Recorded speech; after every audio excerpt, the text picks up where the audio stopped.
여러분, 강약의 차이는 있지만 사람에게는 누구나 승부욕이 있습니다. 지기 싫어합니다. 이기고 싶은 승부욕구 우리 모두에게 있습니다. 로마서를 기록한 사도 바울은 인간 내면에 있는 이 이기려는 욕구를 잘 알고 오늘 성경을 쓰고 있는 것 같습니다. 21절에서 말하죠. 지지 말고 이기라. 뭐를 어디에 지지 말라고 합니까? 악에게 지지 말라. 어떻게 이기라고 말해요? 악을 악으로 이기지 말고 선으로 악을 이기라. 악이 뭡니까? 십계명에서 말하는 대로 살인, 간음, 도둑질, 사기 등등 나쁜 일을 악이라고 생각을 합니다. 현대 철학자들은 오늘날의 악은 아주 지능적이고 복잡하다고 말을 합니다. 예컨대 이런 겁니다. 논리적인 악이 있습니다. 목적을 이루기 위해서는 수단과 방법을 가리지 않아도 괜찮다. 걸리지만 않으면 돼. 들키지만 않으면 돼. 그러는 겁니다. 두 번째로는 책임 전가하는 악이 있습니다. 분명히 내가 잘못했어요. 그런데 잘못한 원인은 저 사람 때문이야. 저것 때문이야. 라고 말하는 것입니다. 그런데 이런 책임 전가의 악은 에덴에서부터 있었던 악 아닙니까? 현대 철학자들은 세 번째 악을 이렇게 말합니다. 심리적 악이 있다는 거예요. 다르게 표현하면 공감 결여, 이것도 악이다 라는 생각을 해봅니다. 남이 잘 되는 것을 보면 은근히 기분이 좋습니다. 거짓말하는 것이 재밌고 남을 속이는 것이 재밌다. 심리적인 악이라는 거죠. 이런 유무형의 악이 현대인들의 마음에 깊숙이 스며들어 있고 자리 잡고 있다는 것입니다. 이런 악에 따라가지 마라. 지지 마라. 선으로 악을 이기라. 오늘 성경의 말씀입니다.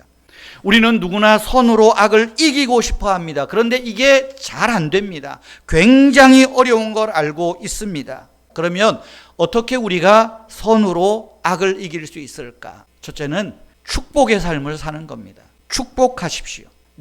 여러분이 축복의 통로인 것을 기억하십시오. 우리를 박해하거나 괴롭히는 사람에 대한 우리의 본능은 뭡니까? 나도 똑같이 욕하고 저주하고 욕을 퍼붓고 싶어 합니다. 이것이 우리의 본능입니다. 아니, 내가 당한 것보다 배로 갚아야 직성이 풀립니다. 그런데 성경은 이런 본능에 따라서 살면 악에게 지는 것이라고 말합니다. 이 악에게 지지 말라. 선으로 악을 이기라. 이기는 방법을 강구하라는 겁니다. 그 이기는 방법이 뭡니까? 축복하라는 거예요. 누구를? 얄미운 사람, 미운 사람, 싫은 사람 통 크게 축복하라는 것입니다. 14절 보세요. 너희를 박해하는 자를 축복하라. 축복하고 저주하지 말라 라고 말합니다. 축복하는 것, 이것이 선으로 이기는 최선의 방법이라는 것입니다. 여러분, 축복이라는 게 뭡니까? 축복한다. 하나님의 복이 그 사람에게 임하기를 기도하는 것 아니겠습니까? 그럼 복이 뭘까요? 복의 의미, 첫째 복의 의미라는 것은 외적으로 양적으로 커지는 겁니다. 창대해지는 겁니다. 좀 부자가 되는 것, 건강해지는 것, 아프지 않는 것. 그런데 이런 복은 사실상 최하의 개념입니다. 제일 낮은 복의 개념입니다.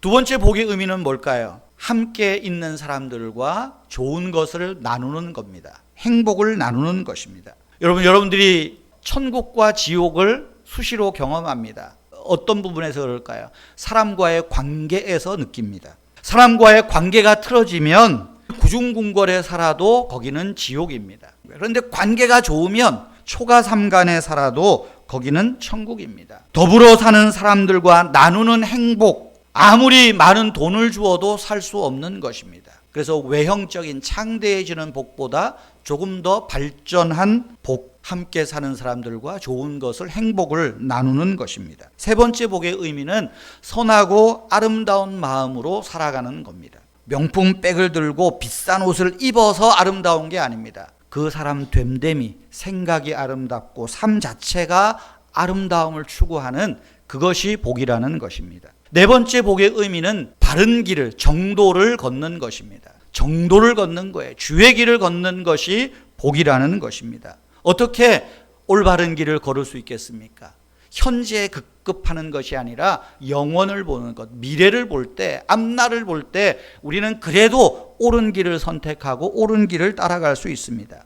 네 번째 복의 의미는 뭘까요? 하나님께 붙어 있는 삶입니다. 내가 하나님 편에 서 있는 거예요. 하나님께 딱 들러붙어 있는 삶, 이것이 가장 큰 복입니다. 너희를 박해하는 자를 축복하라는 것은 이런 복의 의미를 담아서 축복하라는 거예요. 왜 박해하는 사람을 축복하라고 합니까? 그를 축복하는 것은 자기 자신을 축복하는 것이기 때문입니다. 혹 여러분들에게 어려움을 주는 사람들이 있습니까? 통 크게 한번 축복 기도해 주십시오. 그것이 이기는 거라니까요. 하나님, 저 인간이 하는 일을 창대하게 해주시고 좀 더불어 사는 사람들과 행복하게 마음을 공감하며 살게 해주시고 아름다운 생각으로 걷고 아름다운 삶을 좀 따라 살게 해주시고 하나님과 깊은 관계를 맺고 살아가게 해주십시오. 통 크게 한번 해보자는 거예요.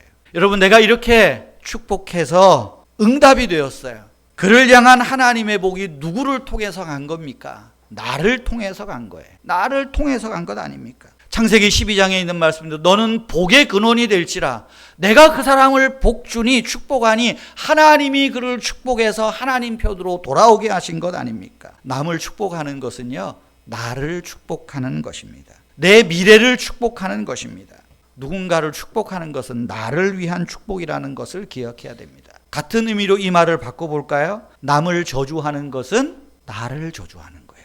내가 누구를 저주했을 때 그 저주가 그 사람에게 합당하면 하나님이 그 사람을 저주하겠지만 하나님이 보실 때 그래도 일말의 기대가 있으면 저주받을 사람이 아니라면 그 저주가 나에게 미칠 가능성이 있다는 것 잊지 말아야 됩니다. 그래서 너희를 박해하는 자를 축복하라. 저주하지 말라. 이것이 이기는 삶이다 말하는 거예요. 남을 축복하는 모습이 어떻게 나옵니까? 15절에 보면 함께 즐거워하고 함께 울라고 말합니다. 이웃들과 공감할 줄 아는 것, 마음을 나눌 줄 아는 것이 축복의 삶입니다. 함께 우는 것보다 더 어려운 것이 함께 즐거워하는 것입니다. 오늘날 우리가 사는 세상은 점점 이 공감력이 없어가요. 함께 울지도 함께 웃지도 않으려 합니다. 왜 함께 즐거워하고 함께 우는 이 감정이 점점 메말아 갈까요?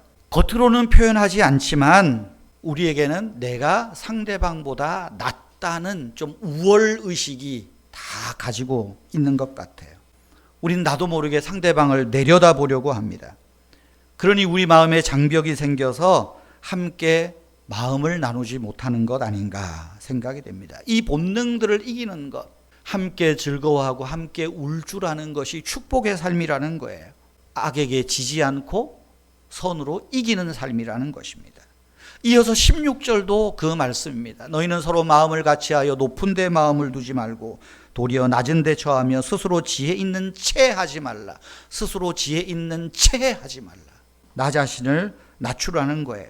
내 마음이 낮아질 때 상대방의 마음을 높여주고 함께 즐거워해주고 축복할 수 있는 겁니다. 17절도 말합니다. 아무에게도 악으로 악을 갚지 말고 모든 사람 앞에서 선한 일을 도모하라.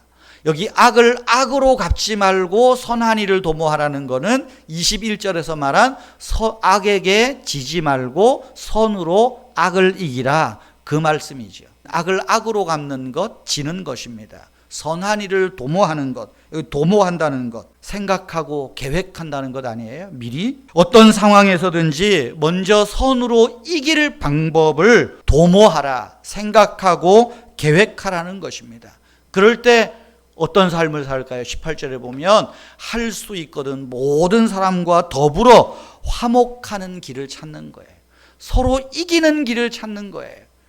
이것이 우리 그리스도인들이 세상 속에 나아가서 실천할 삶의 모습, 사랑의 모습이라는 거예요. 이것이 축복의 삶입니다. 이기는 삶입니다. 사랑의 삶이라는 것입니다. 이기는 방법 두 번째는 하나님께 맡기는 것입니다. 하나님께 맡긴다는 것은 하나님을 믿는 삶을 이야기를 합니다. 믿음이라고 할 때 그 하나는 선택입니다. 나의 모든 미래를 원수까지도 하나님께 맡기는 거예요. 그 믿음이에요. 선택이에요. 악으로 되갚을 방법을 내가 선택할 수도 있고 선을 베풀겠다는 방법을 내가 선택할 수도 있습니다. 무엇을 선택하느냐에 따라 그 사람의 믿음이 판가름됩니다. 믿음의 사람이냐, 그렇지 않은 사람이냐, 이기는 사람이냐, 지는 사람이냐. 여러분, 우리가 이기는 방법, 하나님께 맡기기를 선택하는 거예요. 믿음으로 하나님을 선택하는 거예요. 하나님이 악을 심판하신다, 맡기라는 거예요. 하나님과의 때와 방법을 믿고 하나님 편에 서기로 선택하라는 것입니다. 여러분, 19절에 의미 있는 말씀이 있습니다. 내 사랑하는 자들아, 너희가 친히 원수를 갚지 말고, 아까 14절에서는 박해한 자를 저주하지 말고 갚지 말고 하나님의 진노하심에 맡기라 그러죠. 맡기라. 하나님께 맡긴다는 것은 하나님이 하실 일을 내가 하지 않겠습니다, 선택하는 겁니다. 원수 갚는 것, 하나님의 소관인 것을 믿어야 합니다. 하나님께 맡겨야 합니다. 여러분, 왜 원수를 너희가 친히 갚지 말라고 말할까요?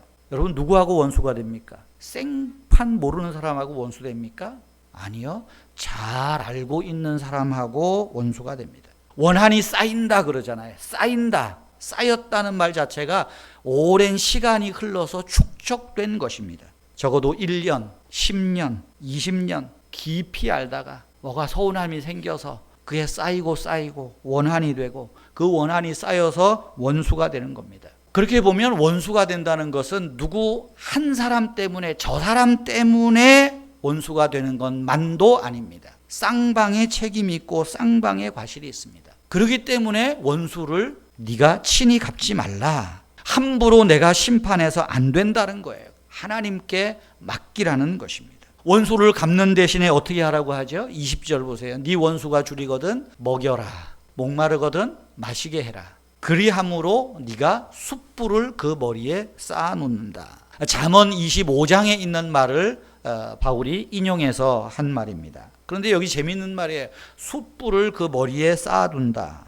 어려운 말입니다. 숯불을 쌓아둔다는 얘기는 미워하는 사람 머리에다가 뜨거운 거 올려놔가지고 타 죽게 만들어 버려야 돼, 그런 의미가 아닙니다. 팔레스타인에서는 가정에서 가장 소중히 다루는 것이 있습니다. 불씨예요. 불씨를 소중하게.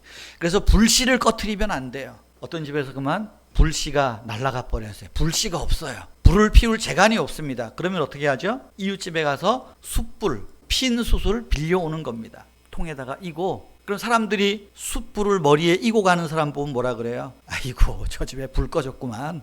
그래서 불을 빌려가는구나. 숯불을 이고 가는 사람 입장에서는 부끄러움이에요. 여러분, 원수에게 먹이고 마시라는 것은 그 불 꺼진 사람, 그래서 음식도 못해 먹을 사람에게 불씨를 주라는 거예요. 그러면 숯불 이고 가는 사람 보고, 야, 어느 집이 저 집에게 숯불을 빌려줬을까? 참 멋진 집이네. 칭찬하는 거죠. 이 말은 먹이고 마시우라 하는 그 맥락에서 하는 말이에요. 여러분, 우리는 함부로 원수를 갚는 거를 조금 좀 참아줘야 됩니다. 왜? 잠언에서도 말하죠. 여호와께서 갚으신다. 네가 숯불을 빌려주면, 배고플 때 먹이면, 목마를 때 마시면 하나님이 네 원수에게 한 것 하나님이 너한테 다 주셔. 그러니까 너가 하나님 노릇하지 마 말하는 것 아니겠습니까? 사랑하는 성도 여러분, 현대 사회의 이김은 성공, 성취, 성과주의라는 말로 연결이 됩니다. 인간의 승부욕구를 끊임없이 자극해서 어떤 길로 가든 성공에 이르는 것이 최고라고 말합니다. 독일에서 활동하는 철학자 한병철 교수가 피로사회라는 책에서 이런 말을 합니다. 오늘 문명사회에서 번아웃 신드롬, 우울증의 원인은 바로 성공주의, 성과주의에서 비롯되었다라는 말을 합니다.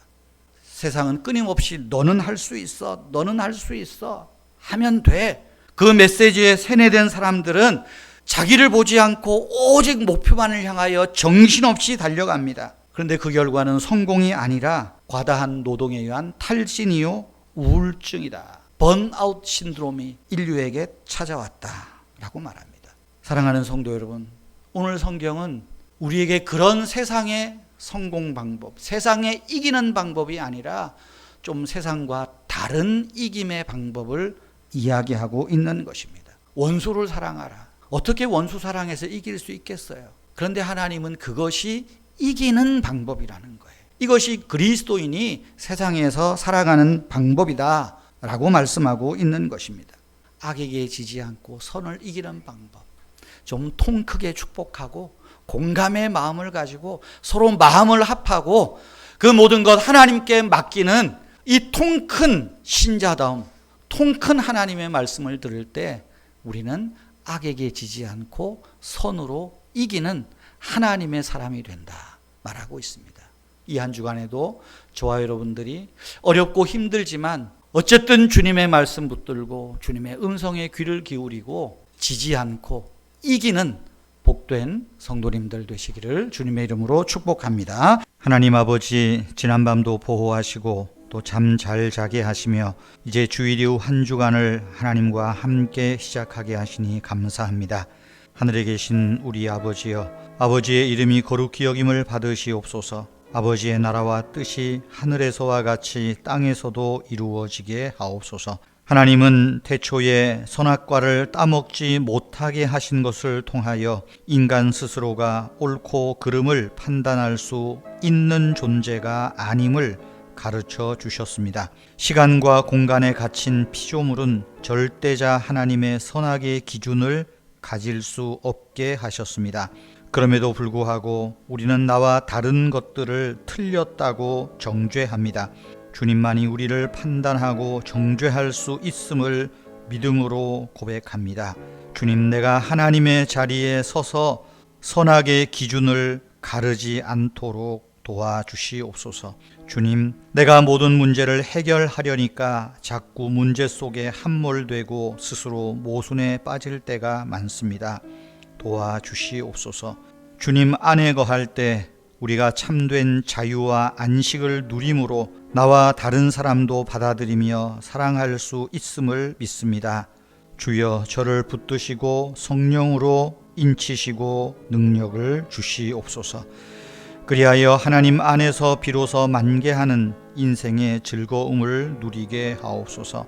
하나님 아버지, 이 한 주간에도 사랑하는 교회와 또 우리 성도님들, 가정과 일터와 또 모든 사람들과의 관계 속에서 함께 하시며 시험에 들게 하지 마시고 악에서 구하여 주시며 우리 삶에 필요한 물질들을 공급하시고 선한 길로 인도하옵소서. 주 예수님의 이름으로 기도하옵나이다. 아멘.